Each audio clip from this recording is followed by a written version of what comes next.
Drone on standby. Once you've gotten through the campaign, it's on to multiplayer, which has also changed in significant ways.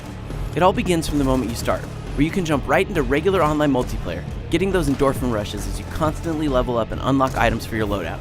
Or you can ease yourself into the experience with combat training against bots and still earn experience. If that isn't appealing, you can skip the unlock grind and get competitive with the new League Play mode. This mode gets you right into the action, and after 5 placement matches, puts your team in a league where you can fight your way up from. It's a smart addition that shows how forward-thinking Treyarch is when it comes to integrating Call of Duty into the esports scene. What I like about all these options is that it shows that Treyarch doesn't care if you decide to do custom games against bots armed with axes, or if you want to form a team and hit the competitive scene, or even if you just want to learn from the beginning because you've never played the game before. They've made a super encompassing multiplayer experience that accommodates players regardless of their skill level. The desire to give players more choices also comes across in the new Pick 10 class loadout system. Here, every part of a loadout is given a value of 1, and you can delete and edit your perks, attachments, weapons, and accessories until they form a combination that adds up to 10.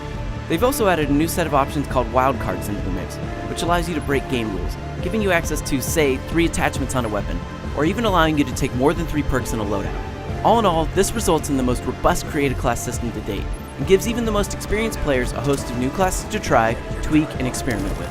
Additional modes return alongside fan favorites to create a multiplayer you can easily lose hours to.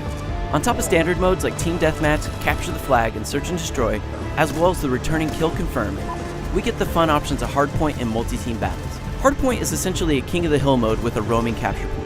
The multi-team battles mix things up considerably though, changing the dynamic of modes by allowing you to play 3 teams of 4, or 4 teams of 3, or a number of other combinations. When 4 or more small packs of players are roaming a map of Kill Confirmed, it gets nuts, creating an intensity and competitiveness that larger 2-team battles just can't match. If you want others to see the madness and are playing on PS3 or Xbox, you can even live stream your matches. Black Ops 2 social features are easily as elaborate as last year's Modern Warfare 3, with added features that give even the most hardcore players interesting ways to stay connected to Call of Duty, even when they're not shooting. You can watch and create videos in theater, spectate in matches and shoutcast them afterwards, or, for PS3 and Xbox 360 players, check out your stats and an array of other interesting data in Call of Duty Elite.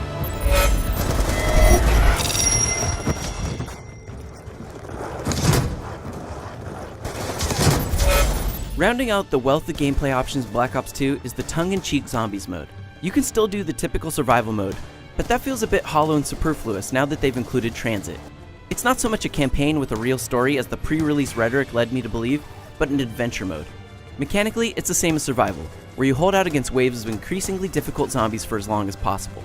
But the difference is that you have a decent-sized world to roam around in, with multiple areas you can go between via a defensible bus. The fun of it isn't in having a story told to you, but in discovery. The transit lore is intentionally vague, and it's up to you and your team to figure out how to interact with it, where its secrets lie, and how best to survive. Even though each playthrough ends in death, it's still rewarding when you've learned something new that you can integrate into your ever-growing transit routine. Co-op also presents a fun change from the hyper-competitiveness of the multiplayer. Or, if you feel like being a bastard, you can always team up with your friends to take on other survivors in the new Grief mode. This mode places you in one of a couple survival locations from transit, and together with your team, you see if you can outlast another team of 4. You can't directly affect one another outside of the stun that interrupts revives, or by throwing meat that attracts zombies, but there's a certain madness to each round. You're racing to kill zombies to score resources for yourself, trying to protect your team, and at the same time attempting to funnel the enemy team into a position where they can get torn to pieces. It's a balancing act that provides a nice twist to the standard zombies formula. If that's not enough, they've also included custom game options for zombies, allowing you to do things like set it to be headshots only, or pick your starting round. What these options really do though, is they let you and your friends create an experience that's more closely tailored to your zombie fantasy. Alright, let's go, bitch. The addition of Pick 10, multi-team battles, and the fantastic integration of player choice in the campaign have made Black Ops 2 a superior Call of Duty experience. It's still easily recognizable for longtime fans, but it builds upon the foundation set down by the series, and challenges what we've come to expect from an annualized franchise.